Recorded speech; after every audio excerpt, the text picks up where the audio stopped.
तो आवाज आनी चाहिए ना, सही है कि नहीं?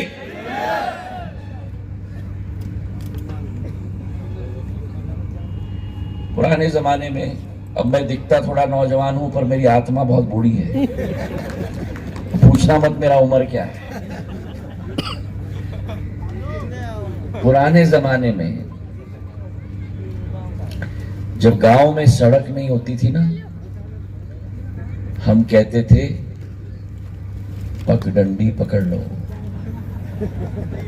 सही है कि नहीं?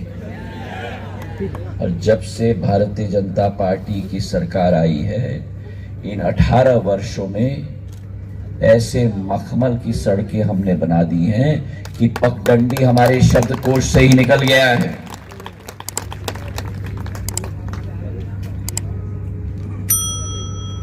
दो 2003 में मैंने भी देखा था, क्योंकि नया नया सांसद पहली बार बन के आया था मैं।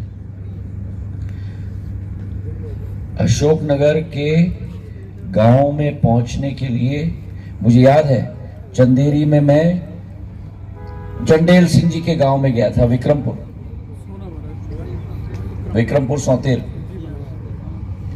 वहां जाते जाते मेरी टाटा सफारी की एक्सल टूट गई थी, इतना ये हाल था सड़क का।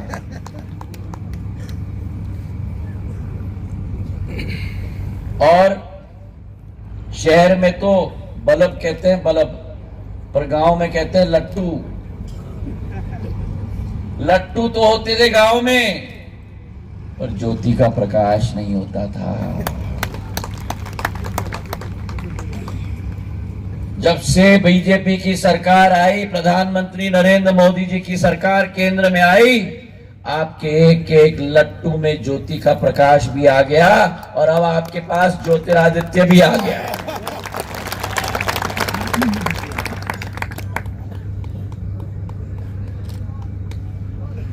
तो आज जो हमारा मध्य प्रदेश उभरा है, जो धर्मवीर कह रहा था बीमारू राज्य से अब बेमिसाल राज्य बन गया है, उस बेमिसाल राज्य की श्रेणी में हमारी इस माटी को सुरक्षित रखने की ये लड़ाई है मेरे भाई और बहनों। और देखो वहां क्या स्थिति है, जो अभी आशा कह रही थी।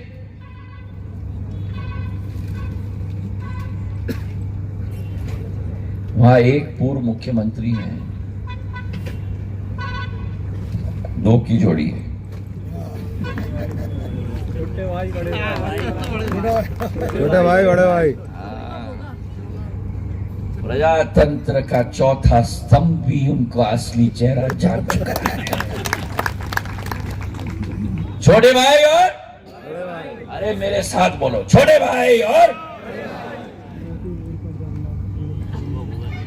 बड़े भाई कहते हैं ऐसे ही मंच से।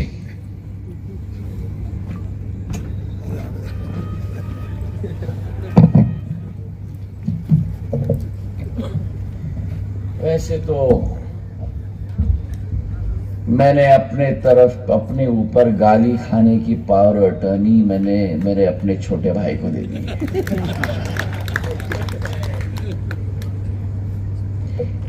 एक पूर्व मुख्यमंत्री दूसरे पूर्व मुख्यमंत्री के बारे में ऐसा बात करता है,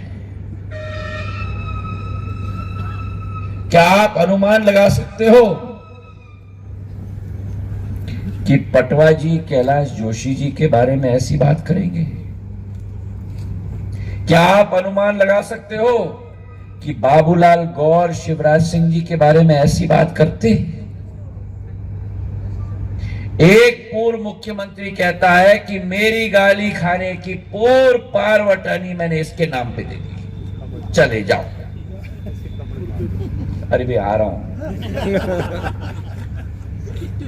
अगर वो काफी नहीं तो ऐसे कार्यकर्ताओं के सम्मेलन में दबी जुबान में नहीं, मैं समझ सकता हूं अगर आलोक तिवारी को, बैठो बैठो, आलोक तिवारी जी को मैं कहूं दबी जुबान नहीं, जोर से, अरे सुन लेना कार्यकर्ता, मैं भी आपके साथ सहमत हूं, जाना आप दिग्विजय सिंह जी के कुर्ते फाड़ दो। अच्छी बात है भैया, और राज साहब दिग्विजय सिंह जी कहते हैं भैया उनको कुर्ते बांट दो। एक पूर्व मुख्यमंत्री कहते हैं दूसरे पूर्व मुख्यमंत्री के बारे में, अरे साहब अगर ये हाल आप दोनों का है विपक्ष में बैठते हुए, भगवान ना करे कि सरकार अगर इनकी बनी तो 9.5 करोड़ मेरे मध्य प्रदेश के नागरिकों का क्या हाल करके छोड़ेंगे। चाहिए कि नहीं? तो ऐसे शक्तियों से हमें अपने प्रदेश को बचाना है कि नहीं? बचाना है कि नहीं?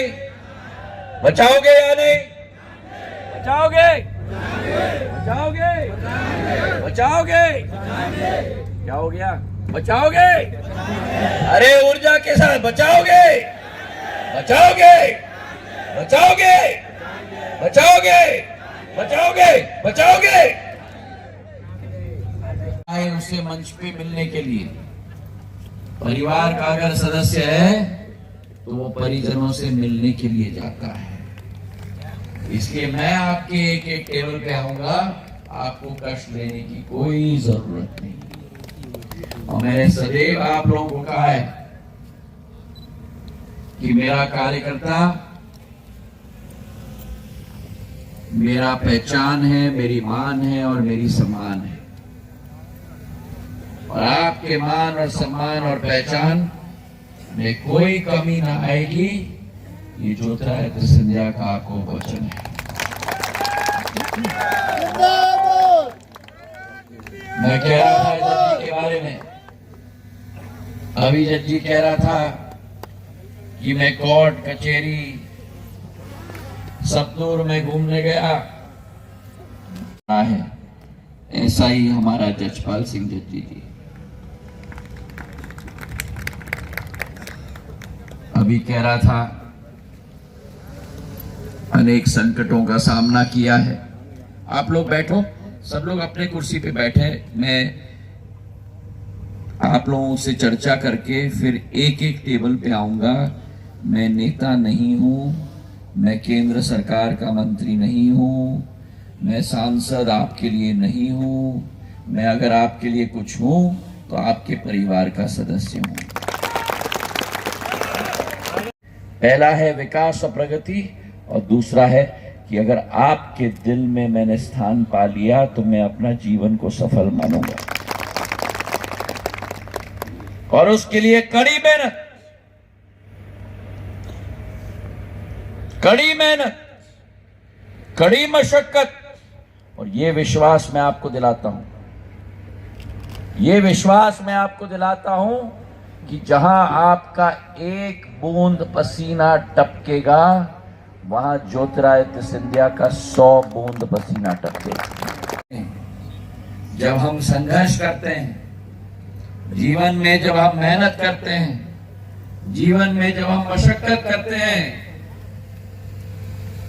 तो ऊपर वाले का साथ भी हमारे साथ जरूर रहता है, जब हमारे कार्यकर्ताओं का साथ हमारे साथ रहे। आज मेरा सौभाग्य है कि आप सबके साथ मुझे मिलने का मौका मिल रहा है। और अभी मंच पे कि आप तीसरी पीढ़ी देख रहे हो, और इन तीनों पीढ़ियों ने कभी भी पद या कुर्सी का खेल कभी नहीं खेला है।